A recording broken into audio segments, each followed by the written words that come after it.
हजुर यो डिस्टोरीको मञ्चबाट आफ्नो पूर्व पत्नीलाई के भन्न चाहनुहुन्छ? एकैचोटि भन्न नआउला भनेर हिजो राति लेखेर लिएर आएको छु।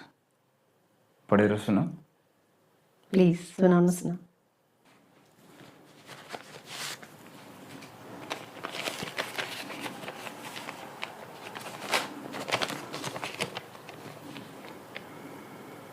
प्रिय सानो,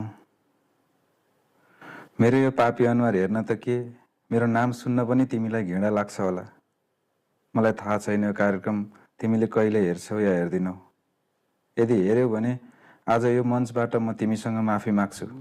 मलाई थाहा छ मैले माफ गर भन्दैमा तिम्रो आँसु फर्किँदैन, हाम्रो छोरो फर्किँदैन, तिम्रो टुटेको विश्वास फेरि जोडिँदैन र मैले तिम्रो जीवनमा बनाएको अँध्यारो मेटिँदैन।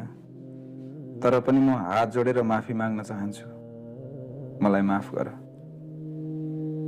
तिमीले मलाई परिवार भन्यौ, मैले तिमीलाई फेरि अनाथ बनाएँ। तिमीले मेरो सपना पुरा गर्यौ, मैले तिम्रो सबै सपना मारेँ।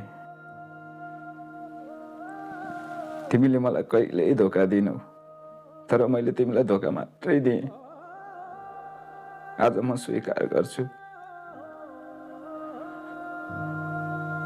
गल्ती परिस्थितिको थिएन, गल्ती मेरो थियो, निर्णय मेरो थियो, पाप मेरो थियो। त्यसैले सजाय पनि मेरै हुनुपर्छ। तर सजाय त तिमीले भोग्यौ। त्यसका लागि म जीवनभर अपराधी भएर बाँच्नेछु। तिमीले घर छोड्दा एउटा सियो पनि लगिनौ, तर तिमीले जाँदा मेरो घरको लक्ष्मी, मेरो घरको शान्ति, मेरो भाग्य, मेरो भविष्य सबै लिएर गएकी रहेछ। यो कुरा मैले धेरै ढिलो बुझेँ।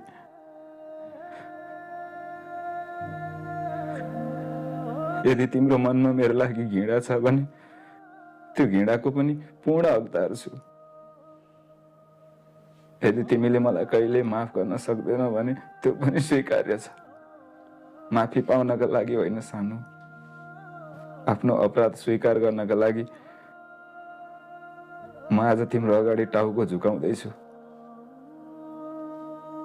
जहाँ भए पनि सधैँ खुसी रहनु। भगवानले तिमीलाई मैले दिन नसकेको सबै खुसी दिउन्।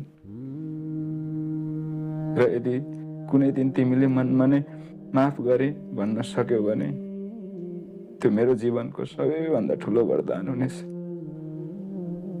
अन्तिममा तपाईँलाई हेर्ने दर्शकहरूलाई के भन्न चाहनुहुन्छ? यदि तपाईँहरू पनि विवाहित हुनुहुन्छ वा कसैको विश्वासको जिम्मा लिनुभएको छ भने आफ्नो बााउन्ड्री समयमा गर्नु। धोका एकै दिनमा सुरु हुँदैन। सामान्य हेल्लो वा फ्रेन्ड रिक्वेस्टबाट सुरु हुन्छ। संसार जित्नुको कुनै अर्थ रहँदैन यदि तपाईँले आफ्नो घरको लक्ष्मी र आफ्नो इमान गुमाउनु भयो भने। म जस्तो अभागी र पापी कोही नबनोस्। कसैले पनि यस्तो गल्ती नगर्नु होला। कतिपय कथाहरूले प्रेरणा दिन्छन् त कतिपय कथाहरूले चेतावनी दिन्छन्। आजको कथा पनि त्यही मध्ये एक हो। केही कथाहरू यस्ता हुन्छन् जुन